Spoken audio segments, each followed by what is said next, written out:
Graças e paz, amados, estamos aqui para estarmos meditando no mais um texto da Palavra do Senhor.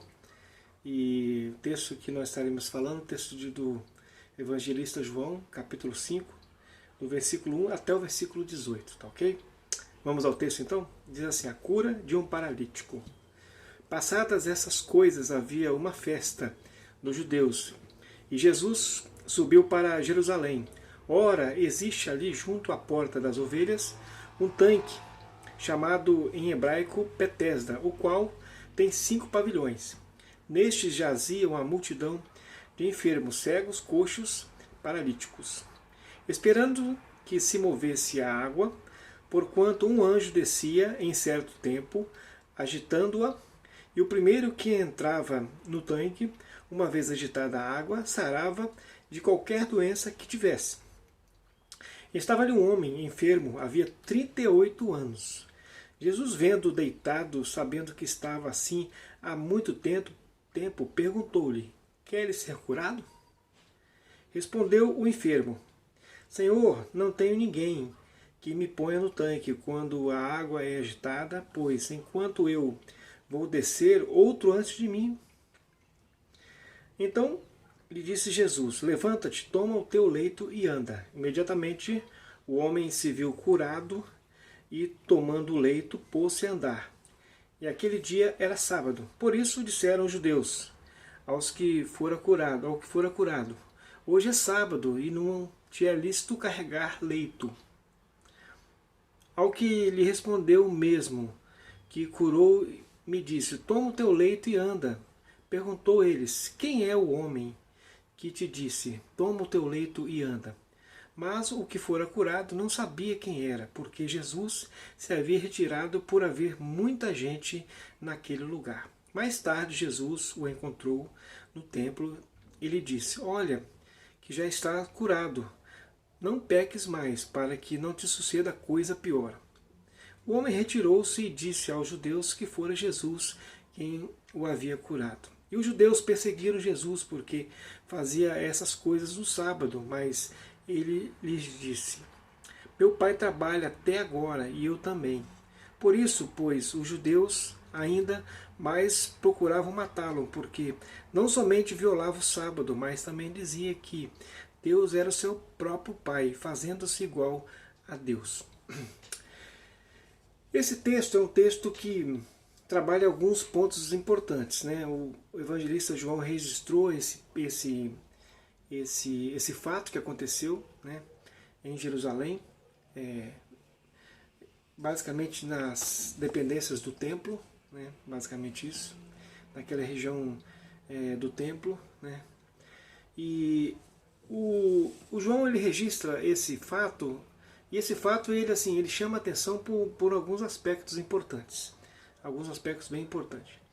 Esse texto chama atenção porque João coloca agora nesse contexto aqui algo que até então nós não percebíamos que tinha dentro do contexto de Israel. Aí João coloca essa ideia dentro desse contexto.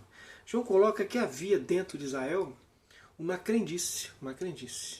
O texto vem trabalhando exatamente sobre uma crendice. Por que havia crendice? Porque na verdade a religiosidade de Israel estava muito complicada, estava confusa. Os religiosos de Israel, eles eram um poder político e religioso, né? O status de poder político e religioso ligado a Roma, né? Ligado a Roma. E eles, com esse poder político e religioso, eles eram muito severos com relacionado à lei. E a lei, ao invés de eles aplicarem a lei de forma correta, eles pegaram a lei mosaica e trabalharam de forma muito dura, como se a lei não fosse algo que houvesse condições de alguém cumprir, porque a lei, na forma como eles trabalhavam a lei, as pessoas eram quase que se viam numa situação difícil de cumprir a lei. Não tinha como cumprir a lei na forma como eles colocavam. Era muito, muito rígido na forma como eles colocavam a lei. E Jesus, na verdade, deu de frente com eles em alguns pontos relacionados à questão da lei, sim. Né? A ideia de não é lícito fazer o bem no sábado, quer dizer, a ideia de que o sábado é mais importante que o homem. Né? O homem é mais importante que o sábado. A lei foi criada para o homem, para o benefício do homem. Não o homem foi criado para benefício da lei. Né? A lei que foi criada era uma forma de graça para Israel, era a bondade de Deus para cuidar de Israel. A lei não era um mecanismo de opressão, de pressão e de realmente cobrar algo que o homem não poderia oferecer. Não é para isso, ao contrário. A lei é para normatizar a vida, né, de forma que a vida fosse mais suave, mais tranquila. E a lei é a ideia de que Deus falando ao povo. E esses religiosos transformaram aquilo que era bondade de Deus em algo ruim. Em algo ruim. Então havia uma religiosidade, realmente um status ruim de religioso, porque eles transformaram aquilo que era benefício para Israel em coisas ruins. Eles tinham essa dureza com a lei, mas eles tinham também uma flexibilidade com o paganismo. Né? Alguns historiadores, né, e alguns arqueólogos eles apontam para essa questão aqui, desse ponto aqui. No versículo 4 fala que quando Jesus chegou perto desse homem, né, que estava deitado, Jesus chegou perto dele e o texto vem falando que existia uma crença de que quando a água era mexida, automaticamente quem chegasse primeiro era curado. Né? E Jesus perguntou para aquele homem se ele queria ser curado. E aquele homem falou assim, não, mas eu não consigo chegar até lá, que antes que eu vou chegar e na água alguém vai na minha frente e eu não consigo chegar. É uma crendice que tinha naquele momento, era uma crença popular de que o anjo mexeria com a água e Deus curava. Né? Deus curava. É uma crendice que é uma crendice chamada uma crendice greco-romana. Alguns historiadores falam do deus Aclépito, né? Aclépio. Então esse deus, ele realizava essas curas, né? Seria mais ou menos essa ideia de que havia dentro daquele contexto ali, essa ideia de que a água era mexida porque esse deus curava. Esse deus curava. Esse tanque de Betesda, né, que significa casa de misericórdia na tradução, é um tanque que divide praticamente em dois tanques, né, dois grandes tanques, e esses tanques eles eram para a purificação dos animais, era usado para isso, para a purificação dos animais, lavar para o sacrifício no templo, né, mediações do templo. No entanto, amados, ele estava sendo usado numa forma pagã, né, uma forma pagã. E aí as pessoas ficavam em volta daquele tanque de Betesda, achando que havia essa crendice de que o anjo tocaria nas águas e as pessoas que chegassem primeiro eram curadas. Né? Essa é uma crendice. Né? Então, onde é uma religiosidade, onde se foge daquilo que Deus estabeleceu, né? Eles fugiram da lei, colocando a lei de forma tão ruim, e aí uma dureza na forma da lei, de aplicação da lei, nesses religiosos que tinham em Jerusalém. E aí, mas eles eram duros com relação à lei, mas eles eram flexíveis com relação ao paganismo, com relação a esse tipo de religiosidade pagã e idólatra. Então o que estava acontecendo ali é exatamente isso. O cônjuge estava ali há 38 anos. Né? Entenda que nós podemos entender o seguinte, que nós percebemos que o paganismo, né, a ideia de uma crendice popular que não vem de Deus, era uma crendice que era colocada daquela forma ali, essa crendice, ela simplesmente tornou aquele homem um paralítico, alguém durante 38 anos. 38 anos. E ele perdeu a vida dele, perdeu o tempo dele ali. Perdeu o tempo. 38 anos perdidos. 38 anos perdidos. E aí, amado, nós percebemos que Jesus, quando ele chegou, né, e é interessante que esse rapaz ele não sabia quem Jesus era, e falou para Jesus, mas ninguém me coloca lá, e Jesus falou para ele assim, não, toma o teu leito e anda. Imediatamente ele pegou o leito dele, né, e andou, né, imediatamente. Né. Ele não tinha fé para ser curado, ele nem sabia que era Jesus, e Jesus foi lá e curou ele. Né. Jesus foi lá e curou ele. Né. E aí, amado, nós vamos perceber que ele, além de não ter fé para ser curado, né, e Jesus ter curado ele, Jesus fez outra coisa além disso. Né.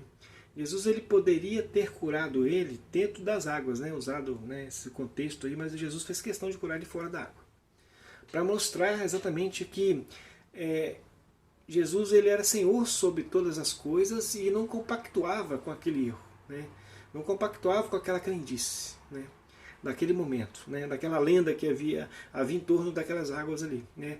Jesus ele coloca da seguinte forma, como que ele não compactuasse. Então, Jesus curou ele aonde ele estava, né, longe das águas. E é importante nós destacarmos que Jesus curou ele, mesmo sem ele saber, né, sem saber que era Jesus. Ele não tinha fé para isso, né? Ele tinha fé exatamente na água, né, que alguém, e a fé dele estava no lugar errado, e Jesus foi lá e curou. Né? E Jesus o curou aonde ele estava, não curou ele dentro da água, né? Curou exatamente onde ele estava. Quebrando essa ideia dessa crendice. Quebrando essa ideia dessa crendice. E só que a história não parou aí, a história continuou, que nós vemos o texto, que ele saiu andando, e aí quando esse homem foi visto por alguém, era domingo, né? No caso era o sábado, né? O sábado judaico, e aí quando esse homem foi visto carregando o seu leito, né? E o leito geralmente naquele período era como se fosse alguns panos enrolados, né? Que colocavam debaixo do braço, e aí quando ele viu que estava com o leito debaixo do braço, e as pessoas falaram, o que você está fazendo isso aí? Que hoje é sábado, hoje você não pode fazer isso. Que hoje é sábado, não pode, né? Pode fazer nenhum tipo de serviço, nada. Não pode carregar. Aí ele falou assim, mas a pessoa que me curou, né? Falou, levanta e anda, foi o mesmo que permitiu para eu tomar meu leito, né?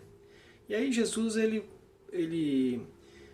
naquele momento causou um impacto no coração daqueles religiosos. Porque havia uma cura, né? E aí eles queriam saber quem era Jesus. Aí quando Jesus foi ao templo, chegou lá, Jesus esteve com ele, né, com esse paralítico, e falou, vejo que você está curado, né, e vai e não peques mais, para que não te suceda coisa pior. O texto não explica exatamente o que aconteceu com ele, o que era o problema dele, por que ele havia pecado, o texto não coloca nada, não explica para nós isso, Jesus fala apenas isso com ele. E aí ele mostra para os religiosos quem era Jesus. E aquele era Jesus. E aí, amados, é importante que aí eles foram interrogar Jesus. Jesus chega para eles e fala que meu pai trabalha até hoje, né? E eu também tenho que trabalhar, né? Eu também tenho que trabalhar, né? Então, amados, esse foi o texto, foi o que nós vimos aqui. Eu gostaria de tratar alguns pontos nesse texto aqui, para nós pensarmos em alguns pontos importantes, né? Alguns pontos importantes. O primeiro ponto que eu gostaria de tratar é que Jesus é o Emmanuel, Deus conosco. Era Deus presente ali naquele momento. Jesus ele pergunta se ele queria ser curado, né? Pergunta que ele seria ser curado. E ele falou que não tinha ninguém para levar, né? Então Jesus falou, toma teu leito e anda. De repente aquele homem se viu carregando aquela cama, né? Carregando aquela cama. E eles perguntaram, né? Eles perguntaram o que aconteceu, e aí os homens criticaram, né? Então nós percebemos o seguinte, que houve na verdade uma rigidez com relação ao que Jesus fez, né? Aquela cura que Jesus havia feito, né? A bondade de Jesus foi aceita com rigidez, com rispidez, né? No entanto, permanecia a flexibilidade, né, com o paganismo, né? Permanecia a flexibilidade com o paganismo. Outro ponto que eu gostaria aqui de destacar é que Jesus, naquele momento que ele cura de forma aquele homem, né, e vai para o templo e lidar com aquela situação, Jesus ele se coloca dentro do contexto, né, para discutir as relações. Jesus não fugiu do problema.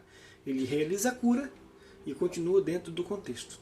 O texto fala que tinha muitas pessoas, muita gente, mas Jesus continua dentro do contexto. Então nós percebemos que Jesus ele faz a obra e continua dentro do contexto, porque ele queria ensinar algo a mais para eles ali, né? E outro ponto alguns pontos que eu gostaria de destacar é que aquele paralítico estava realmente parado no mesmo lugar durante 38 anos. E para a religiosidade, tudo bem, sem problema, né? O acrendice, o paganismo que estava dentro desse contexto, né, que não levava ninguém a nada, para a religiosidade, tudo bem. Tudo bem. Cumprir a lei de forma política, né, de forma para que realmente eles se autenticassem como homens, como homens que estavam ali dirigindo Israel, que na verdade de forma opressora, tudo bem. Tudo bem. eles não aceitaram Jesus como Filho de Deus, né, que veio e fez a cura, também tudo bem. Então, aquela religiosidade, ela tinha esse contexto. Eles aceitavam o que era ruim, né? A ideia de aceitar o amargo por doce, né? Então, aceitar o erro como se fosse uma verdade, e não aceitar a verdade como se fosse um erro. Então, para eles, o erro estava tudo bem, né? Continuava, tinha que manter o status quo daquela religiosidade ruim, né? Tinha que manter, né? Então, Jesus, ele continua ali. Duas coisas que eu gostaria agora de fazer uma aplicação e destacar. Duas coisas importantes, né? Duas coisas muito importantes. Primeiro ponto que eu gostaria de destacar, que Jesus, hora nenhuma, discutiu a questão religiosa com aquele homem que estava passando por aquele momento, né? Com o enfermo. Hora nenhuma Jesus discutiu questões religiosas, a postura desse rapaz, que ele estava realmente crendo de forma errada. Jesus não confrontou ele com palavras. Jesus não chegou confrontando ele com palavras sobre a questão do tipo de religiosidade dele, mas Jesus foi bênção na vida dele. E Jesus tira ele daquele contexto de religiosidade sendo bênção, não com palavras de confronto. Não com palavras de confronto. E Jesus realiza uma obra na vida dele. Jesus realiza uma obra na vida dele e não confrontando ele, né, da sua postura errada. Depois Jesus confronta o relacionado ao pecado, né, relacionado ao pecado, que deveria se manter distante, né. Então, essa é a questão. Jesus não confronta a religiosidade dele, porque ele cria naquilo, né. Jesus não estava querendo resolver o problema teológico do coração dele. Jesus queria resolver o problema que ele tinha naquele momento, né. E o problema teológico viria a ser resolvido depois, né? Então Jesus, ele não discutiu teologia com esse homem. Na verdade, ele foi bênção na vida dele. Foi bênção na vida dele. O segundo ponto que eu gostaria de destacar, que já com os escribas e fariseus, com os religiosos ali daquele momento, ele não fez nenhuma ação, nenhum tipo de ação, nenhum tipo de milagre. E com eles ele foi discutir teologia, com esses homens, os doutores da lei, esses homens. Com eles, Jesus foi falar. Então, meu pai trabalha até hoje, né, dizendo que Deus ele trabalha o tempo todo, né, e eu também trabalho, né, e se coloca como filho de Deus, como alguém que era enviado de Deus. Então, Jesus se coloca como Messias perante eles. Então, Jesus confronta aquela religiosidade, dizendo: está vendo, eu sou Emanuel, o Deus presente, estou aqui, né, meu pai trabalha, quer dizer, e eu também estou trabalhando pelo benefício das pessoas. E a lei, na verdade, era para benefício das pessoas. Então Jesus confronta teologicamente aqueles homens. Jesus confronta aquela religiosidade de forma teológica. Mas o necessitado, Jesus simplesmente ele agiu com amor, com perdão e misericórdia. O resultado foi que, no final desse contexto, nós podemos ver que Jesus ele causou algo no coração daqueles homens que eles quiseram matar Jesus. Então essa é a aplicação que nós podemos fazer sobre esse texto. Quando se tem uma religiosidade, né, líderes têm religiosidade totalmente errada, eles levam as pessoas a cometer erros, a adorar ou buscar a Deus de forma errada. A buscar a crendice, autenticando na verdade aquilo que não é verdade. E aí, amados, perde-se tempo, 38 anos. Mas a religiosidade correta, né, é realmente levar o perdão, a graça, a bondade às pessoas que necessitam. A igreja hoje, nosso tempo, nós não devemos confrontar as pessoas e mostrar o erro das pessoas, falar porque a sua religião é assim. Essa não é a forma correta. Essa é a forma ruim de se fazer. A forma correta, na verdade, é se levar a bênção, levar as orações, levar o perdão de Jesus, levar a bondade do Senhor. As pessoas elas precisam realmente desse abraço do céu. As pessoas elas precisam exatamente disso. Jesus ele tinha o poder de fazer a cura, né? É o Senhor de todas as coisas. A igreja hoje nós somos colocados para a cura interior, né? A cura da alma. A igreja é a agência do céu para a cura da alma. A igreja foi colocada realmente para recuperar pessoas. E a nossa missão realmente é orar pelas pessoas. A nossa missão é pregar o Evangelho. E o confronto, né, religioso é algo ruim, é algo que não vai trazer benefício algum. Né? E a temática que Jesus usou com esse paralítico foi algo que nós podemos pensar dessa mesma forma hoje. Ser bênção, abençoar, abençoar. Então as pessoas hoje precisam realmente de bênção. Muitas pessoas têm a vida paralisada. Hoje as pessoas muitos têm a vida totalmente estagnada, presa em muitas questões ideológicas, muitas questões de crenças ruins. E é necessário o Evangelho, né, que é a liberdade, que chegue nos corações. Então o Evangelho é uma boa notícia, uma boa nova. Então a nossa missão é levar a boa notícia do Evangelho. O perdão eterno. Jesus não veio julgar o mundo, mas veio para que o mundo fosse salvo por ele. E a temática do Evangelho é apresentar algo novo, algo diferente, algo bom que as pessoas realmente precisam. E nós percebemos que a vida das pessoas hoje, às vezes a vida é muito difícil. É muito aperto, é muitas coisas complicadas. E a notícia do Evangelho, a salvação, o perdão eterno que Jesus, o não julgamento que vem do céu, na verdade, vem trazer o bálsamo para curar a alma, cura da alma, é algo que todos necessitam. Né? Todos necessitam de perdão, graça e esperança. Todos precisam de esperança, todos precisam exatamente isso. Aquele momento é que aquele jovem não sabia, né? Ele não sabia que Jesus iria curar. Né? E as pessoas elas não sabem que elas precisam dessa cura. Às vezes elas estão no meio, né? Estão na beira do tanque de Betesda, né? Estão na beira de uma situação de paganismo, e ela não precisa ser confrontada com aonde ela está, ela precisa receber a bênção do céu. Ela precisa da boa nova, boa notícia que é o Evangelho, que perdoa mesmo onde ela está. Isso que realmente é necessário. O outro ponto que eu gostaria de destacar é que existe realmente a questão religiosa de líderes religiosos. Né? E esses realmente nós devemos confrontar, né, com a palavra de Deus. Devemos confrontar com a palavra de Deus.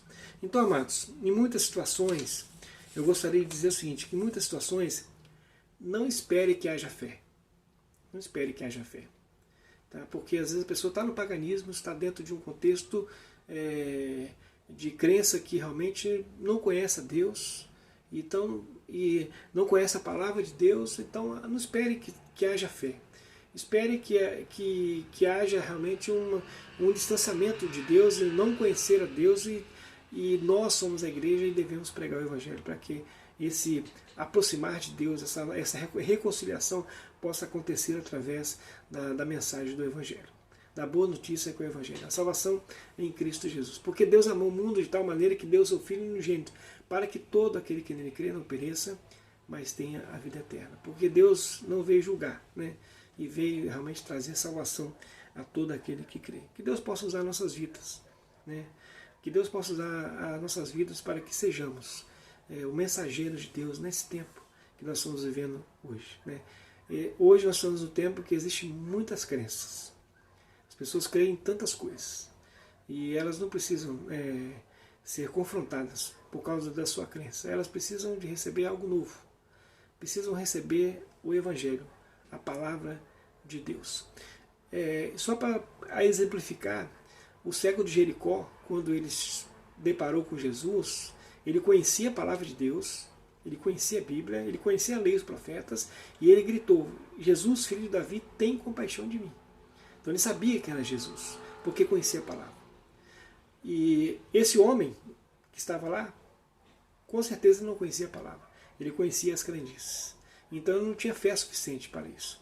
E muitas vezes nós encontramos pessoas, né, que não têm fé alguma, não conhecem a palavra de Deus, não tem fé porque não conheceu a palavra de Deus.